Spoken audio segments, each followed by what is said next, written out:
मोतिहारी के छोटे से गांव में उस दिन कुछ अलग ही नजारा था। हर कोई चौंक गया जब उन्होंने एक विदेशी लड़की को भारतीय दुल्हन के लिबास में देखा। गली गली में चर्चा थी, कौन है ये?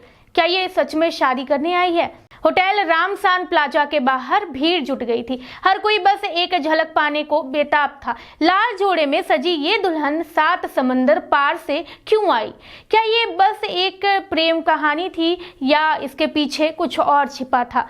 जब असली सच सामने आया तो पूरे गांव में सनसनी मच गई। तो चलिए जानते हैं क्या है पूरा मामला। प्यार जाति धर्म और सीमाओं से परे होता है और इसका जीता जागता जो उदाहरण है वो बिहार के मोतिहारी में देखने को मिला। फिलीपींस की चार्लिन और मोतिहारी के अमृत श्रीवास्तव की प्रेम कहानी किसी फिल्मी स्क्रिप्ट से कम नहीं है। दुबई में शुरू हुई ये प्रेम कहानी 3 साल तक लिव इन में रहने के बाद आखिरकार 7 फरवरी 2025 को मोतिहारी के होटल रामसान प्लाजा में हिंदू रीति रिवाज से शादी के मुकाम तक पहुंच गई। इस शादी में न केवल दोनों परिवारों ने खुशी खुशी शिरकत की बल्कि पूरा गांव इस अनोखे प्रेम विवाह का गवाह बना।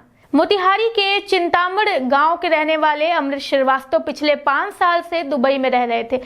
यहाँ उन्होंने MBA की पढ़ाई पूरी करने के बाद एक कंपनी में नौकरी शुरू की। इसी दौरान उनकी मुलाकात चार्लिन से हुई जो एक अलग कंपनी में काम करती थी। 3 साल पहले एक होटल में हुई ये पहली मुलाकात इनकी जल्द ही गहरी दोस्ती में बदल गई और फिर दोनों के बीच प्यार पनपने लगा। धीरे धीरे दोनों इतने करीब आ गए कि उन्होंने लिव इन में रहने का फैसला कर लिया। अमृत के मुताबिक उन्हें चार्लिन से पहली नजर में ही प्यार हो गया था, लेकिन अपनी भावनाओं को व्यक्त करने में 1 साल का समय लगा। चार्लिन ने भी उनके प्यार को समझा और स्वीकार किया। दोनों एक दूसरे के साथ कंफर्टेबल महसूस करने लगे और अपने भविष्य की योजना बनाने लगे। जब अमृत ने अपने परिवार को चार्लिन के बारे में बताया तो शुरुआत में कुछ विरोध हुआ, खासतौर पर अंतर्राष्ट्रीय विवाह और सांस्कृतिक भिन्नताओं को लेकर परिवार में संदेह था। लेकिन अमृत के छोटे भाई पंकज ने सबको मनाने में अहम भूमिका निभाई। चार्लिन के संस्कार, उनका व्यवहार और अमृत के प्रति उनकी गहरी भावनाएं देखकर परिवार का मन बदल गया और शादी के लिए सहमति दे दी गई। इस शादी की योजना 2024 में ही बनाई गई, लेकिन दुर्भाग्यवश अमृत के पिता उमेश श्रीवास्तव का निधन हो गया, जिससे शादी कुछ महीनों के लिए टालनी पड़ी। आखिरकार 2025 में ये विवाह संपन्न हुआ और इसमें परिवारों ने पूरे हर्षोल्लास के साथ भाग लिया। वहीं चार्लिन शादी के लिए 4 फरवरी को अपने पूरे परिवार के साथ फिलीपींस से मोतिहारी पहुंची। वो अपने परिजनों के साथ चौकिया ब्लॉक के चिंतामढ़पुर गांव आई, जहां स्थानीय लोगों ने उनका गर्मजोशी से स्वागत किया। शादी की रस्में 2 दिनों तक चली, जिसमें भारतीय परंपराओं के अनुसार सभी रीति रिवाज निभाए गए और चार्लिन और उनके परिवार को भारतीय संस्कृति और परंपराएं काफी पसंद आई। चार्लिन की दादी यूनास ने कहा, यहाँ की संस्कृति बाकी देशों से बहुत अलग है। हमारी शादी में सिर्फ परिवार के लोग आते हैं, लेकिन यहाँ पूरा गाँव एकजुट हो गया है। मुझे ये अनुभव बहुत अच्छा लगा और मैं यहाँ बार बार आना चाहूंगी। आपको बता दूं कि 7 फरवरी को मोतिहारी के होटल रामसान प्लाजा में हिंदू रीति रिवाज के अनुसार शादी संपन्न हुई। ये शादी 2 अलग अलग संस्कृतियों के मिलन का उदाहरण बन गई। विदेशी दुल्हन चार्लिन ने पारंपरिक भारतीय परिधान पहना और फूलों की चादर के नीचे शादी के मंडप में एंट्री ली। उनकी एंट्री को देखकर सभी मेहमानों ने तालियों से स्वागत किया। दूल्हे अमृत ने इस शादी को लेकर अपने अनुभव साझा करते हुए मजाकिया अंदाज में कहा, जब पहली बार चार्लिन से मैं मिला तो डर गया था कि कहीं इसका बॉयफ्रेंड तो नहीं। वहीं शादी के बाद चार्लिन ने पूछा, इतने लोग हमारी शादी में क्यों आए? इस पर सभी हंसने लगे, क्योंकि पश्चिमी देशों में आमतौर पर पारिवारिक शादियां होती हैं, जबकि भारत में शादियां बड़े समारोह का रूप लेती हैं। अमृत की मां अनीता श्रीवास्तव ने बहू को लेकर अपनी खुशी जाहिर करते हुए कहा, बेटे को जो पसंद है उसमें मैं खुश हूँ। हमारी बहू बहुत अच्छी है और उसका व्यवहार भी बहुत अच्छा है। चार्लिन के पिता मंगोलिया ने भी नवविवाहित जोड़े को आशीर्वाद दिया और भारतीय परंपराओं से प्रभावित हुए। इस अंतर्राष्ट्रीय शादी ने पूरे गांव में खुशी का माहौल बना दिया। स्थानीय लोग विदेशी दुल्हन को देखने और शादी समारोह का हिस्सा बनने के लिए उमड़ पड़े। विवाह समारोह में पारंपरिक भारतीय गीत, संगीत, नाच और भव्य सजावट ने सभी का मन मोह लिया। चार्लिन और अमृत की शादी केवल 2 लोगों का मिलन नहीं बल्कि 2 संस्कृतियों का संगम थी। इस शादी ने ये साबित कर दिया कि सच्चा प्यार किसी भी भौगोलिक सीमा या सांस्कृतिक भिन्नता से परे होता है। जहां अमृत ने भारतीय परंपराओं के अनुसार शादी की जिम्मेदारियां निभाई, वहीं चार्लिन ने भी भारतीय रीति रिवाजों को पूरी श्रद्धा से अपनाया। शादी के बाद चार्लिन ने कहा, मुझे बिहार आकर बहुत अच्छा महसूस हुआ। यहाँ के लोग और रस्में बहुत प्यारी हैं और मैं इस शादी से बहुत खुश हूँ। अब चलिए कुछ सवालों पे गौर फरमाते हैं। क्या ये सिर्फ एक आम प्रेम कहानी थी या इसमें कुछ अनोखा था?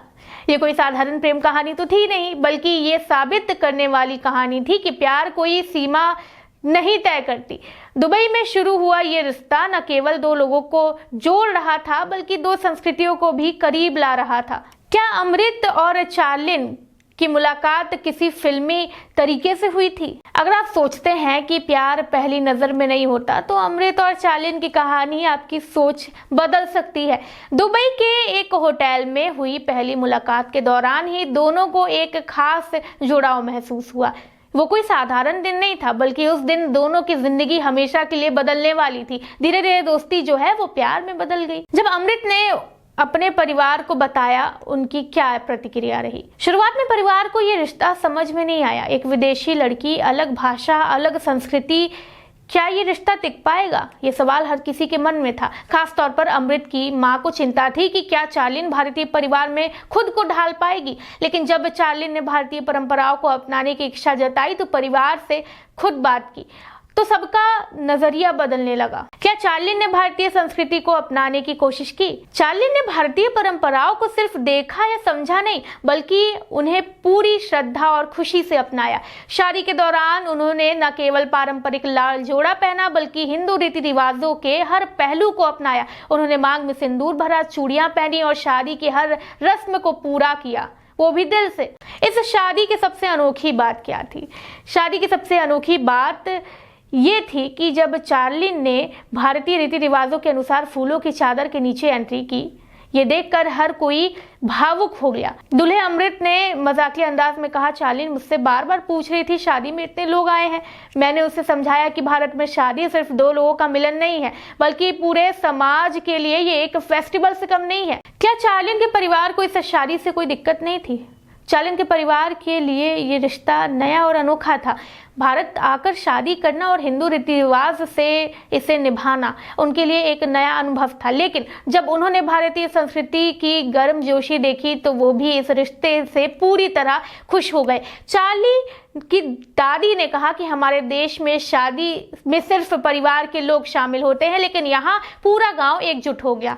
ये वाकई में एक अनोखा अनुभव था। क्या इस शादी को लेकर गांव में कोई उत्साह था? बिल्कुल था। गांव वालों के लिए ये शादी किसी सपने से कम नहीं थी।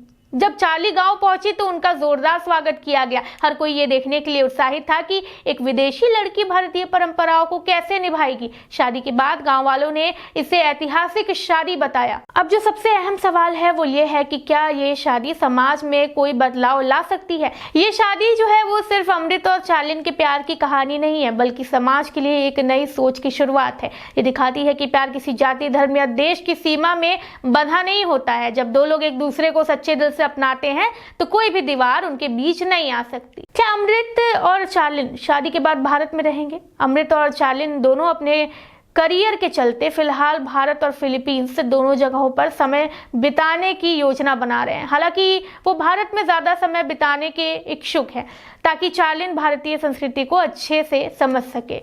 ये शादी सिर्फ अमृत और चार्लिन के लिए नहीं, बल्कि पूरे समाज के लिए एक नई सोच को जन्म देने वाली घटना बन गई।